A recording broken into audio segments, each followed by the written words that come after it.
मैं तो किसी वृक्ष के नीचे सो रहा था, ये तो कंचन मत है। मैं कहाँ आ गया, कहीं स्वप्न तो नहीं देख रहा हूं। देखा शरीर को हिला डुला के तो नहीं, मैं स्वप्न भी नहीं देख रहा हूं। पूछा भैया ये कौन सा नगर है?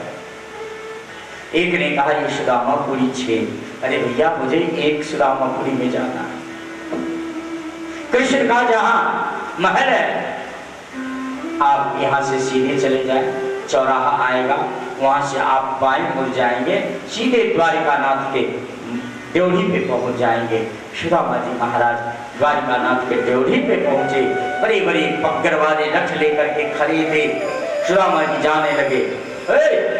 अभी महाराज का समय नहीं हुआ है, थोड़ी देर बाद आना। सुदामा जी ने कहा भैया मैं भिखारी नहीं हूँ, मैं तो अपने मित्र से मिलने आया हूँ, कृष्ण मेरा मित्र है। लोग हंसने लगे कि देखो कहाँ ये कंगाल और कहाँ द्वारिकानाथ। अपने आप कोई भिखारी द्वारिकानाथ का मित्र कह रहा है।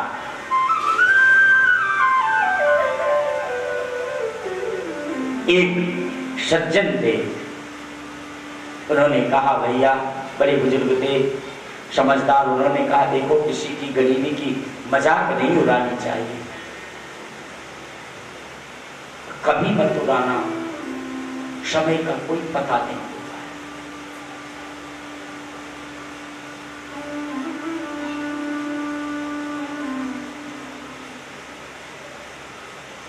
है। आज तुम्हारे पास है, कल तुम्हारे पास नहीं है।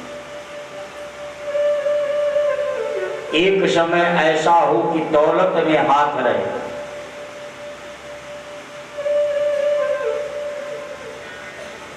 लेकिन दौलत लक्ष्मी चंचला है, वो आती जाती रहती है, इसलिए किसी की गरीब की मजाक मत उड़ाना।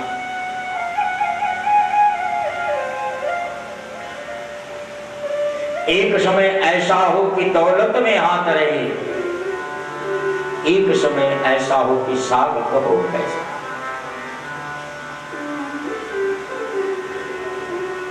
इसलिए मेरे भाई कभी भी किसी गरीब का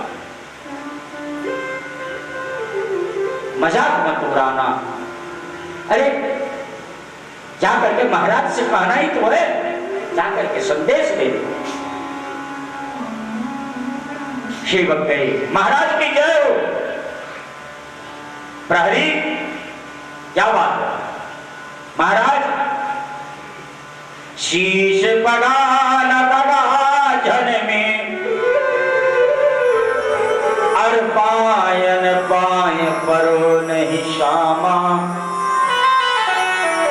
पूछत दीन दयाल खुदा। महाराज सिर पे पगड़ी नहीं है,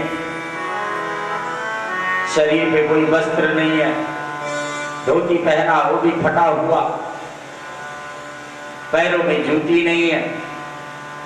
शीश बगान तगा झन में, और पायन पाय परो नहीं श्यामा, पूछत दीन दयाल को दाम, बतावत आपन नाम सुदामा, पूछत दीन दयाल को धाम, बतावत आपन नाम सुदामा।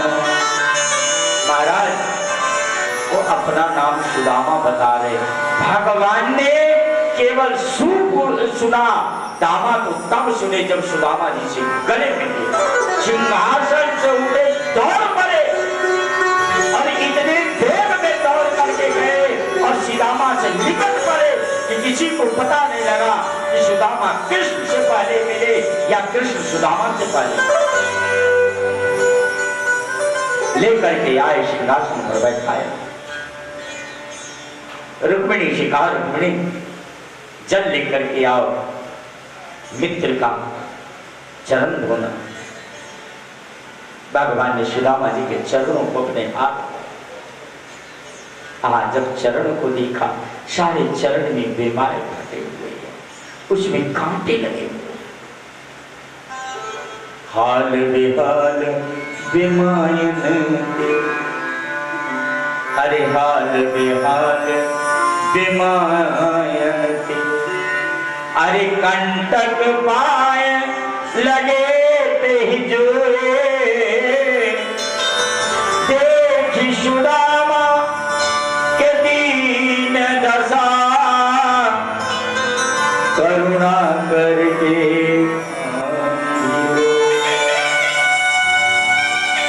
तब तक रुक्मिणी जल लेकर के आई। पानी बरात को हाथ छुओ नहीं, नैनन के जल से पग धोए, देखी सुदामा के दीन दशा, करुणा करके करुणा निधि रोए, देखी सुदामा के दीन दशा, करुणा करके करुणा निधि रोए। भगवान इतने रोए कि अपने आंसुओं से सुदामा जी के चरण धो दिया। स्नान कराए, स्नान कराते समय पूछा, मित्र शादी हो गई है? हाँ हो गया है। तो भाभी ने कुछ संदेश दी होगी, और संदेश के नाम पे सुदामा जी अपनी पोटली को छुपाने लगे। कन्हैया ने कहा, मित्र एक बार तुमने मुझसे चोरी की थी, जो कि आज तक भोग रहे हो, क्या आगे और भोगने की इच्छा है? कहते हुए छीना पोटली को, खोला और एक दो और तीसरा जैसे खाने लगे, वैसे रुक्मिणी ने हाथ पकड़ ली। महाराज एक खाया, एक लोक दे दी, दूसरा खाया, दूसरी लोक दे दी, अब तीसरी लोक भी दे करके भिखारी बनना है क्या? भगवान ने कहा, रुक्मिणी तूने रंग में भंग डाल दिया। अरे विप्र प्रसादात् धरणी धर्वा, विप्र प्रसादात् कमला बर्वा। इन्हीं विप्रदेव के आशीर्वाद से आज तो मेरी अर्धांगिनी बनी हुई है। दोनों मित्र वो स्नान किए, सुदामा जी सुंदर राजसी वस्त्र धारण किए। दोनों मित्रों ने भोजन किए और भोजन करके रात्रि का विश्राम करने के लिए गए, लेकिन रात भर सोए नहीं। बचपन की गुरुकुल की बातें याद कर करके और दोनों मित्र आनंद ले रहे हैं।